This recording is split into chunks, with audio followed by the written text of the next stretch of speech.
Sawa, moja kwa moja katika kipindi hiki cha Mambo Leo, nianze kwa kukusogezea habari, vichwa vya habari ambavyo vina trend huko kwenye mitandao ya kijamii kwa siku ya leo, tukianza na Tanzania na baadaye nitageukia pale Ulaya. Kwa Tanzania, mada ambazo zimeshika kasi sana ni kuhusiana na Yanga na Simba, vita ya mtandaoni baada ya mafanikio ya Kariakoo Derby iliyopita. Mashabiki wanaendelea kujadili matokeo, ubabe wa derby na kauli za kejeli katika pande mbili. Okay. Hashtag zinazovuma huko mitandaoni ni Kariakoo Derby, ikiwa zimesalia siku 5 tu. Yanga Sports Club, Simba Sports Club, wananchi versus wekundu. Hii siku ya derby inasubiriwa kwa hamu kubwa. Kila mmoja anataka kuona ni kipi ambacho kitafanyika ile siku ya derby. Okay, Franco anasema kwa nini kufungiwa Yanga dada? Okay, ngoja tunaelekea hapo muda si mrefu. Nitakusogezea. Kichwa kingine cha habari ambacho kina trend huko kwenye mitandao ya kijamii ni kwamba usajili wa dirisha la majira ya kiangazi, nani anakuja, nani anaondoka?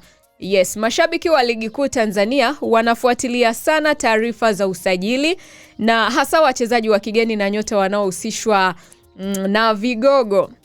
Ni miongoni mwa kichwa cha habari ambacho kina trendi huko kwenye mitandao ya kijamii. Ratiba na maandalizi ya msimu mpya wa ligi kuu Tanzania.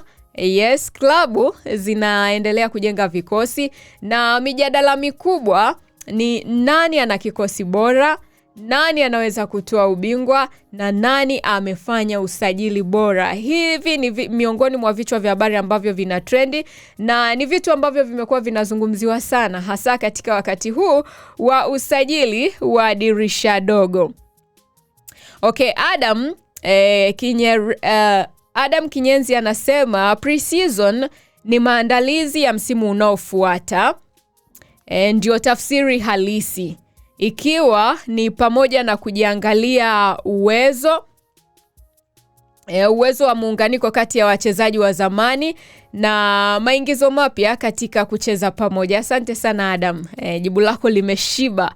Iskari anasema jamani, kwa nini Yanga amefungiwa? Nawasogezea sasa hivi, ngoja nimalizane na hivi vichwa vya habari. Nikigeukia vichwa vya habari vilivyopewa uzito pale barani Ulaya vinavyo trend huko kwenye mitandao ya kijamii ni kwamba Real Madrid yamaliza dili la Yan Diomande na imehusishwa na kukamilisha usajili wa winga wa Ivory Coast Yan Diomande kutoka RB Leipzig, jambo linalozungumzwa sana pale barani Ulaya. Mohamed Salah na uamuzi wa kushtua baada ya Liverpool. Uamuzi wa Mohamed Salah kuhusishwa na uhamisho usiotarajiwa kwenda Trabzonspor umeleta mjadala mkubwa na tetesi zinasema kwamba ni miongoni mwa wachezaji ambao wanalipwa pesa nyingi zaidi duniani. Kichwa kingine cha habari ambacho kina trend huko barani Ulaya kinasema Vinicius Junior na mustakabali wake Real Madrid. Kuna mjadala kuhusu mkataba wake mpya na tetesi za kuvutia na klabu nyingine kubwa pale barani Ulaya. Haaland bado ni mfalme wa mitandao. Erling Haaland ameendelea kuwa mmoja wa wachezaji wanaozungumzwa zaidi mtandaoni kutokana na umaarufu wa memes, video na maudhui ya mashabiki.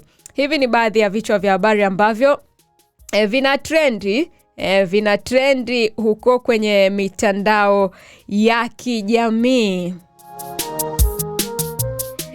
Yes, tukigeukia sasa katika kile kipengele cha uchambuzi wa mechi.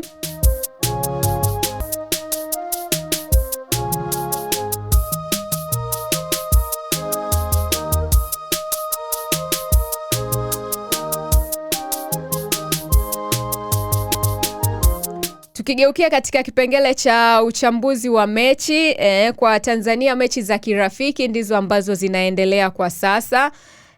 Mfumo wa ulinzi, tukiangalia katika mfumo wa ulinzi kwa hizi mechi za kirafiki ambazo zinaendelea kuchezwa kabla ya mashindano makubwa. Tanzania, mechi za Tanzania au klabu za Tanzania zinatakiwa kupima kupima mfumo wa ulinzi. Yes, kupima mfumo wa ulinzi. Na vile vile katika kupima mfumo wa ulinzi, kocha anapaswa kuangalia vitu kadhaa. Je, mabeki wanaelewana? Ndio kitu ambacho kocha anapaswa kuangalia. Kitu kingine katika ulinzi ni kwamba timu inaweza kulinda baada ya kupoteza mpira. Hichi ni kitu ambacho kocha anapaswa kukiangalia katika mfumo wa ulinzi ili kuimarisha timu kwa ajili ya kuanza msimu mpya wa mashindano. Jambo la pili ambalo linapaswa kuangaliwa ni ufanisi wa washambuliaji. Tatizo kubwa la timu nyingi Afrika ni kutengeneza nafasi nyingi, lakini kushindwa kufunga. Nafasi zinatengenezwa za kutosha, lakini kwenye kufunga ndio imekuwa changamoto. Kwa hiyo mechi za kirafiki ni nafasi ya kujaribu washambuliaji tofauti, kubadilisha mfumo na kuwapa nafasi wachezaji chipukizi. Kitu kingine cha kuangalia ni viungo kwa hizi mechi za kirafiki ambazo zinaendelea. Tanzania inahitaji kiungo mwenye uwezo wa kuvunja mashabiki, uwezo wa kutoa pasi za mwisho na uwezo wa kudhibiti kasi ya mchezo. Hivi ndio vitu ambavyo vinahitajika kwa kiungo. Kwa hiyo hao viungo waliosajiliwa kwenye timu zenu muangalie katika haya mambo matatu: shambulizi, pasi za mwisho na kudhibiti kasi ya mchezo. Wachezaji wa kuangaliwa kuna kwa ile timu ya wanawake, timu ya Taifa Stars ambao walienda kutuwakilisha huko Morocco, ni Aisha Masaka. Huyu ni mmoja wa wachezaji muhimu wa Tanzania akiwa na uzoefu wa kucheza Ulaya. Miongoni mwa wachezaji wa kuangaliwa ni huyo hapo. Mshambuliaji wa pili na mawinga ni watu wengine ambao wa kuangaliwa katika hizi mechi za kirafiki ambazo zinaendelea kuchezwa. Kasi yao inaweza kuwa silaha kubwa kwenye counter attack. Vile vile inahitajika katika safu ya ulinzi. Itakuwa sehemu muhimu kuamua kama Tanzania itaendelea kufanya vizuri au mambo yatabaki ni yale yale. Tanzania katika soka ina uwezo wa kuishangaza Afrika kabisa, na tunaamini hivyo. Tuko vizuri katika kucheza ikiwa watacheza mechi kwa nidhamu, ikiwa itatumia nafasi chache inazopoteza, na ikiwa itazuia mabao ya mapema. Hivi ni vitu vya kuzingatia ili tusiweze kupoteza, tuweze kuendelea kuwa bora zaidi. Zikitajwa nchi ambazo unapata timu bora, basi Tanzania iwe miongoni mwa hizo nchi ambazo zina wachezaji bora. Yes, ngoja nipite na ujumbe hapa. Amiri anasema Simba bingwa in Tanzania, asante sana. Golgota anasema Wajijem Geita Tanzania. Anasema Salome, hii imekaaje? Yanga imefungiwa usajili huku wananchi wao wanadai bado mchezaji mmoja. Sasa inakuaje? Ngoja tuingie kwenye hicho kipengele. Iskra anasema Yanga bingwa, asante.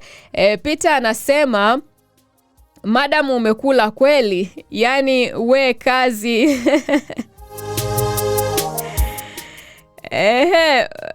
Anasema yani we kazi kubeti tu na utopolo au tukufungie na wewe jamani.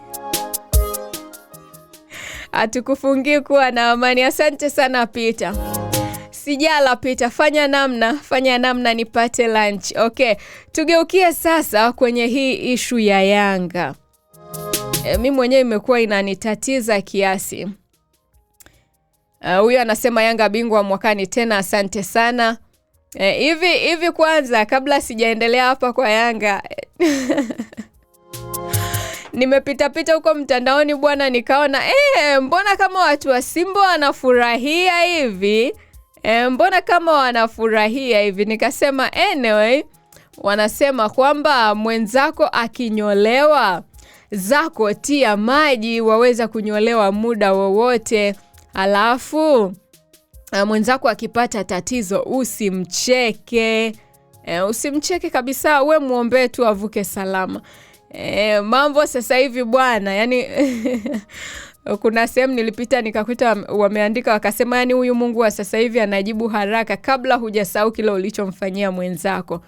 Kwa hiyo jamani, tusichekane. Haya, tuangalie sasa kwa nini Yanga wamefungiwa usajili na FIFA.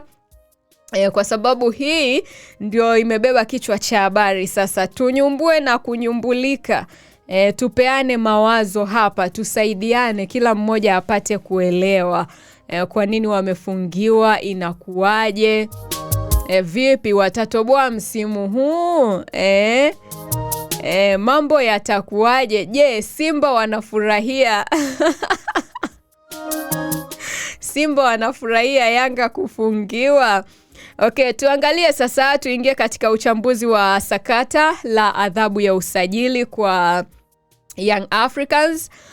FIFA ilichukua hatua ya kuzuia Young Africans Sports Club kusajili wachezaji wapya kutokana na ukiukwaji wa taratibu za usajili na masuala ya uwasilishaji wa taarifa za wachezaji. Okay? Mmeanza kupata mwanga kidogo. Kuna kitu nilitaka niseme lakini nikakumbuka mwanasheria wangu bwana yuko zake Rwanda. Yes, FIFA ilichukua hatua ya kuizuia Young Africans Sports Club katika kusajili wachezaji wapya kutokana na ukiukwaji wa taratibu za usajili na masuala ya uwasilishaji wa taarifa za wachezaji. Tukiangalia sababu kuu, sababu ya kwanza ni matatizo ya mfumo wa usajili au TMS. Sababu kubwa iliyotajwa ya Yanga kufungiwa ni kwamba Yanga ilikiuka taratibu za FIFA zinazohusu Transfer Matching System, yani kwa kifupi TMS. Ngoja kwanza hapa tuende kwa ushahidi. Hapa hatuachi kitu hapa. Mpaka tuelewe imekuwaje. Mimi binafsi nimeumia kwa kweli Yanga kufungiwa. Jamani Yanga, poleni, lakini vumilieni, mtavuka. Ni swala la muda tu. Ni swala la muda. Mtavuka.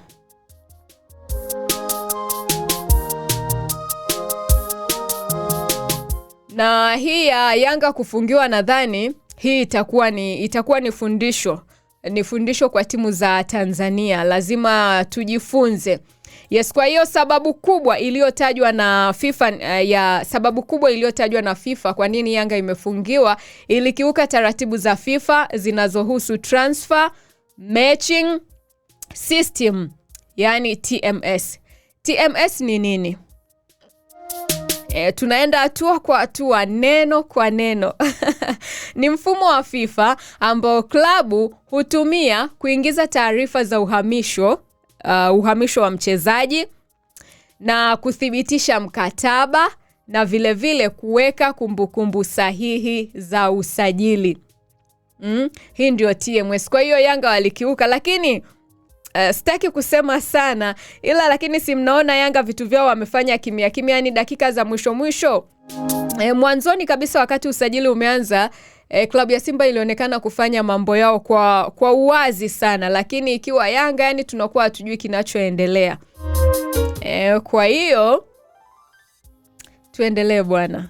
Yes, kwa hiyo sababu kubwa ndio hiyo iliyotajwa kwamba Yanga hawakuzingatia hilo TMS, ambapo TMS tumesema ni mfumo wa FIFA ambao klabu inatumia katika kujaza taarifa za uhamisho za mchezaji, inatumika kuthibitisha mkataba wa mchezaji na vile vile inatumika katika kuweka kumbukumbu sahihi za usajili. Kwa hiyo FIFA ilidai kuwa baadhi ya taarifa za wachezaji hazikuingizwa au kukamilishwa ipasavyo kwenye mfumo huo licha ya kukumbushwa. Walikumbushwa bwana. Sawa, ngoja tuiangalie hii transfer matching system kwa mapana na marefu yake, alafu tuendelee. Kwa hiyo kwa Kiswahili tunaweza kusema ni kwamba ni mfumo wa kulinganisha uhamishaji au mfumo ni mfumo wa kulinganisha uhamishaji.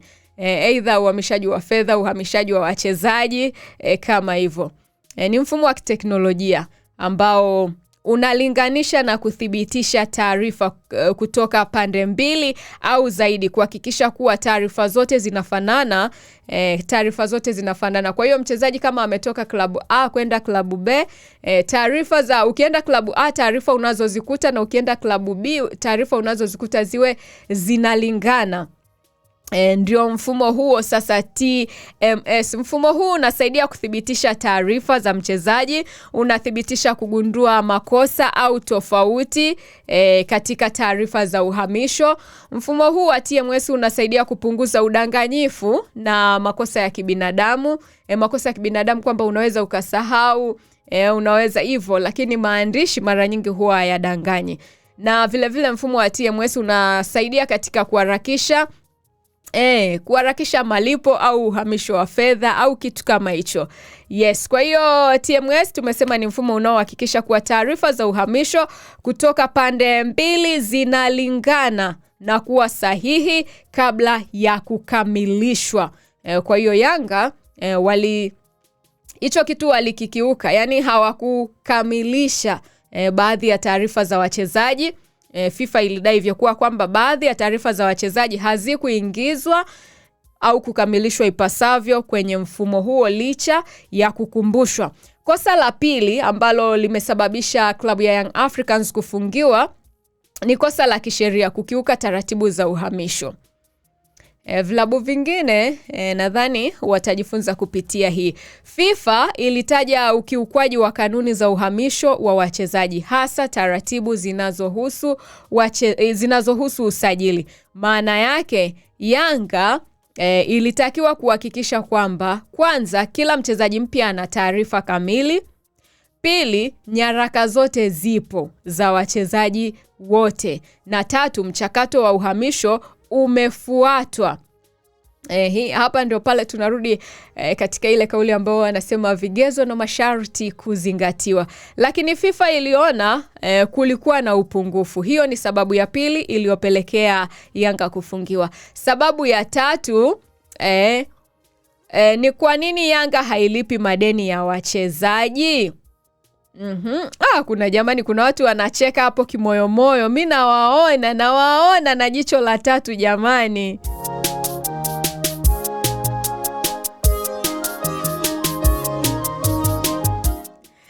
Sawa. Hapa ndipo mashabiki wengi huchanganya. FIFA inaweza kufungia klabu kwa sababu mbalimbali. Inaweza kufungia klabu kwa sababu ya madeni ya wachezaji au waajiriwa wa zamani, mfano fidia ya kuvunja mkataba, malipo ya mishahara au makubaliano ya uhamisho. Kitu kingine ambacho FIFA inaweza ikafungia klabu ni kwamba makosa ya usajili, mfano taarifa zisizo kamili. Yani inawezekana kwamba pande zote mbili zimekubaliana kuuza mchezaji na mchezaji akaenda klabu nyingine, lakini taarifa zikawa hazijakamilika. Kwa hiyo inaonekana kuna upungufu na kutofuata taratibu za FIFA. Kwa sakata hili, hoja iliyosisitizwa ilikuwa zaidi upande wa taratibu za usajili, yani TMS. Adhabu hii ina maana gani kwa Yanga? Kufungiwa usajili maana yake ni kwamba haiwezi kusajili wachezaji wapya, haiwezi kuongeza majina mapya kwenye kikosi, na inaweza kuathiri usajili wa ndani na kimataifa kulingana na utekelezaji wa adhabu. FIFA inaeleza kuwa klabu iliyowekewa registration ban hairuhusiwi kusajili wachezaji wapya hadi adhabu ikamilike au iondolewe baada ya kutekeleza masharti yanayotakiwa. Athari kwa klabu ya Yanga kwenye ligi ya Tanzania, benchi linaweza kupungua. Hiyo ni athari ambayo klabu ya Young Africans wanaweza kupata. Ushindani wa msimu mzima unaweza kuwa mgumu. Oh my God. Majeruhi wakitokea, chaguo zinaweza kupungua. Hii ni kwenye ligi ya Tanzania. Hiyo ni athari ambayo inaweza kujitokeza kwa klabu ya Young Africans kwenye CAF ni kwamba changamoto inaweza kuwa kubwa zaidi, kwa sababu mashindano ya Afrika yanahitaji kikosi kirefu na mechi nyingi ndani ya muda mfupi zinahitaji rotation. Jambo jingine, je, Yanga inaweza kufunguliwa? Ndiyo, inawezekana. Njia kuu ili iweze kufunguliwa ni kurekebisha makosa yaliyotajwa. Hilo ni la kwanza. La pili ni kuwasilisha nyaraka zinazotakiwa. Na la tatu ni kutekeleza masharti ya FIFA. Baada ya hapo FIFA inaweza kuondoa zuio hilo. Kwa hiyo kama Yanga watafanya haya mambo matatu, wanaweza wakafunguliwa na mambo yakaendelea kuwa mazuri. Ikiwa watarekebisha makosa ambayo yametajwa na FIFA, ikiwa watawasilisha nyaraka zinazotakiwa na kutekeleza masharti ya FIFA, basi hapo FIFA inaweza kuondoa zuio hilo. Kwa hiyo baadhi ya mashabiki, nimejaribu kupata maoni kutoka kwa mashabiki mbalimbali wa klabu ya Yanga. Kuna wanaoitetea na kuna wanaokosoa. Wanaoitetea klabu ya Yanga wenyewe wanasema kwamba ni kosa la kiutawala, halihusiani na ubora wa kikosi. Wengine wanaokosoa wanasema kwamba klabu kubwa lazima iwe na mfumo bora wa uendeshaji. Are we together?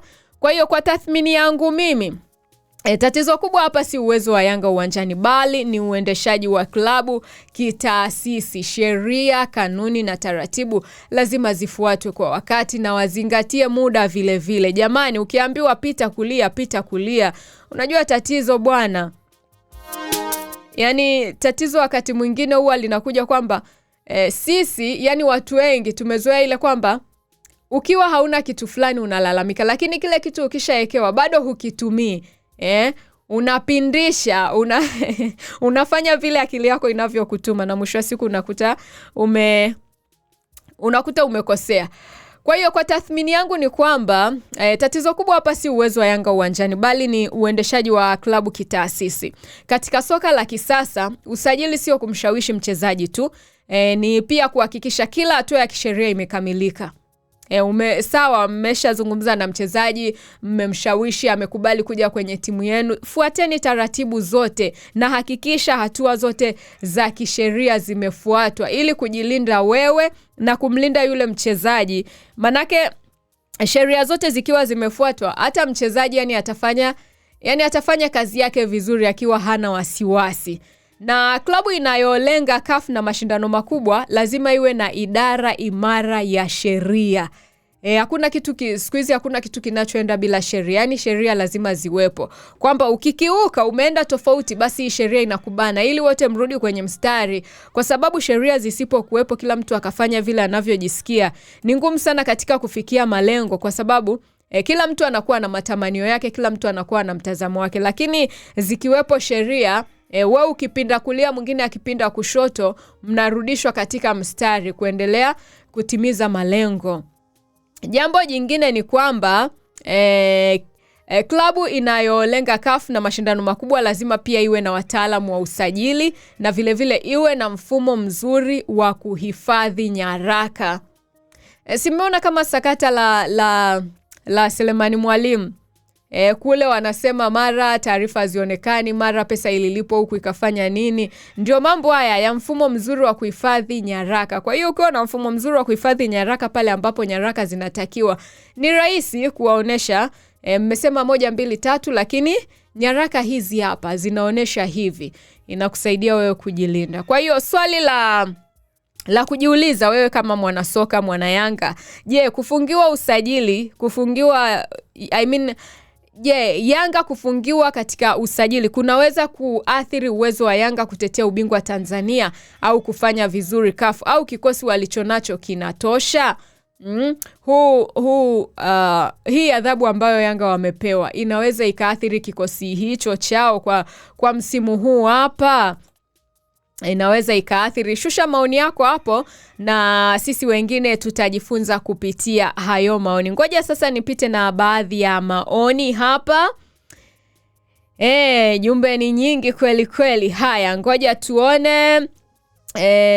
Rock Lucas anasema, msemaji wa kanda ya Ziwa, anasema sisi kama wanakanda ya Ziwa tunasema kwa vilabu vya Tanzania si Yanga pekee, tatizo ni usimamizi mbovu wa utunzaji wa mikataba holela kwa wachezaji ambao hawafanyi vizuri. Asante sana Rock kwa ujumbe wako. Natumaini jamani mnasikiliza na mnaelewa. Tuende myafanyie kazi wahusika. Wadau wanatoa maoni hayo ya kuyafanyia kazi hayo. Haya, huyu anaitwa nani huyu? Thompson anasema jamani Simba wajitahidi kumsajili Faisal aje atusaidie, atusaidie tupo Msimbazi. Haya. Iskra anasema Mungu tunaomba uwalinde wachezaji wetu na viongozi wetu Yanga bingwa. Asante sana. Golgota anasema wa GGM unit Geita Tanzania, anasema naamini viongozi wa Yanga ni wabeba maono. Hakuna kitakachoshindikana, hakuna kitakachotokea kibaya. Ila Salome, kama hujapata jezi ya Yanga sio mbaya, baadaye ukinicheki baada ya kipindi.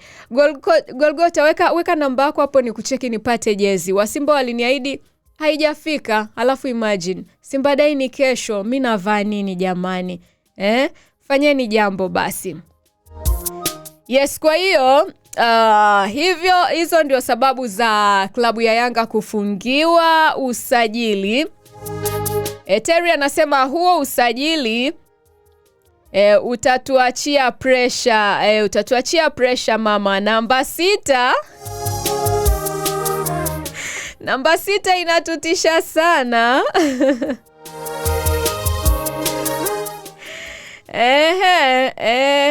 Pole sana. Anasema namba 6 inawatisha. Kwa hiyo hizi ndio sababu ambazo zimefanya klabu ya Yanga kufungiwa.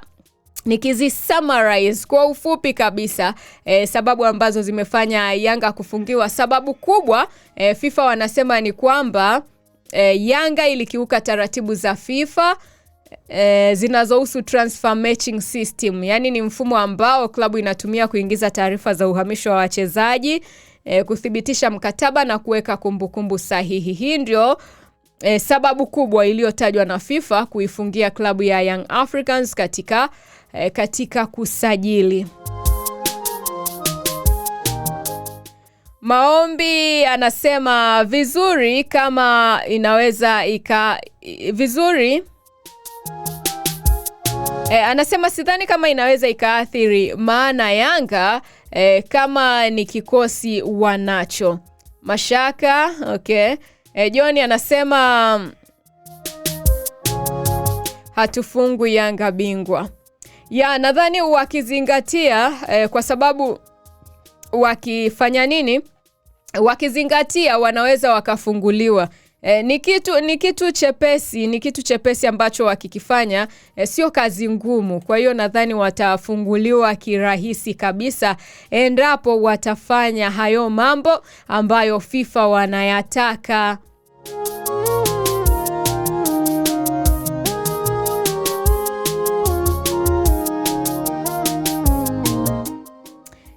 Yes, dakika ni 34 zimeondoka baada ya kugonga 5 kamili kwa saa za Afrika ya Mashariki. Tupate mapumziko, na baada ya mapumziko nitarejea kwa ajili ya kukusogezea kile kipengele cha takwimu za wiki na ripoti ya uhamisho ili tuweze kukamilisha lisala kwanza la mambo leo.